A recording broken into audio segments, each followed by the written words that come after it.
going to get right into the business. I run across a video by a YouTuber by the name of Publishing. In this video, he seems to put a lot of stock or belief or credence in this particular so-called eyewitness by the name of LaShawn Hankerson. I am of the opinion that this so-called eyewitness lacks credibility, and I'm going to prove it through my deep dive analysis. And then I'm going to also show you another video by RODNEY Hinton, attorney, and this is problematic to this so-called eyewitness who claimed to have seen the incident dealing with the deputy. So go ahead and roll the camera. And we're going to skip the preliminaries, this videos, and get right into the proceedings. An eyewitness has come forth to confirm what I told you earlier this week, that Rodney Hinton was not the driver of the vehicle that killed the deputy in Cincinnati, Ohio.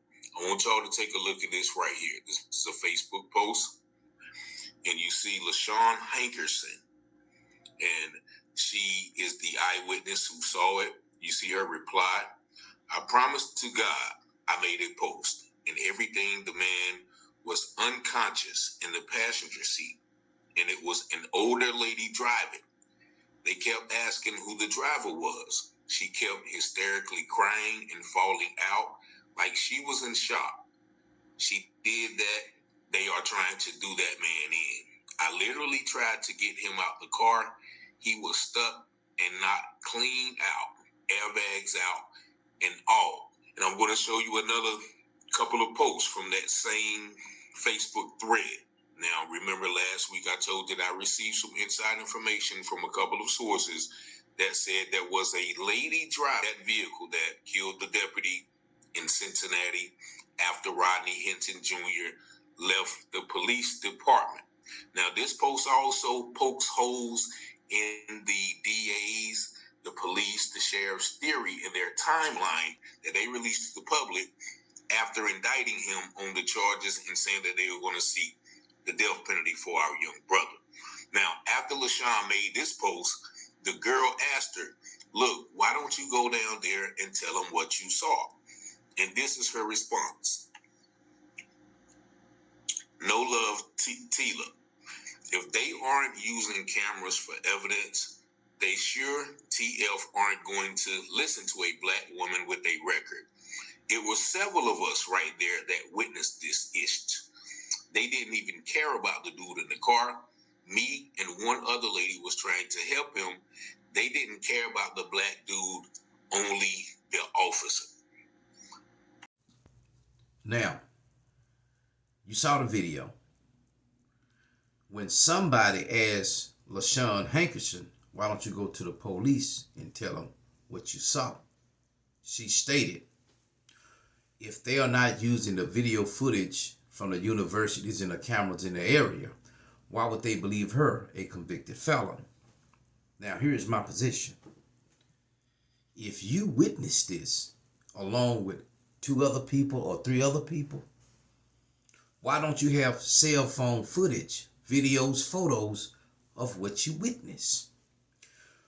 When I analyze this in a spectrum of what I have analyzed it in, I find that LaShawn Hankerson is a lie. Now, she's a goddamn lie. Roll this other footage to back up my position that she's a goddamn lie. Okay.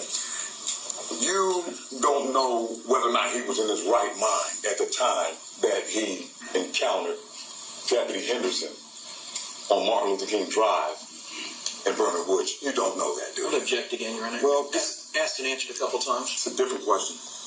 It was a slightly different question, but I will sustain the objection. Judge, one of the factors with respect to the Ohio Revised Code in detaining a person with no bond is his mental condition. That has to be explored. His mental condition. What was his mental condition at the time he committed this offense? It's stated in the statute. It's 2937.22 I believe it's C3, the character, physical, and mental condition of the defendant or the accused. That's at issue. I believe that the witness indicated that his opinion was that the act was intentional. Right. And in making that opinion about whether or not it's intentional, you need to know the mindset or the mens rea of the person that you're claiming intended to do this. Was he in his right mind? That's relevant with respect to your bond I determination. sustain the objection.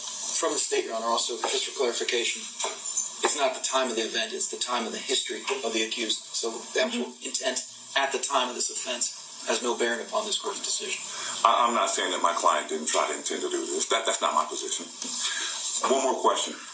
Right, so they're As you can see, Rodney Hinton's own attorney conceded during the bond hearing that he committed the act of striking the deputy. So this brings me to the point where we have an attorney representing the defendant who can be sued for legal malpractice and who can open up the door for ineffective assistance of counsel by conceding to something that the videos would show in that area to be the opposite. However, you have LaShawn Hankerson contending that she witnessed this, but yet she doesn't have any videos from her phone nor photos. In addition, the other people that allegedly witnessed this doesn't have videos nor photos showing Rodney Hinton in a passenger seat. Therefore, we must conclude that, like I said, that she's a goddamn liar, and she needs to go lay down before I knock her down. Well, I already done knocked her down. So I'm gonna leave y'all with that. Now, welcome back to Speak Van Holden 247, etc. And if you like, subscribe and share.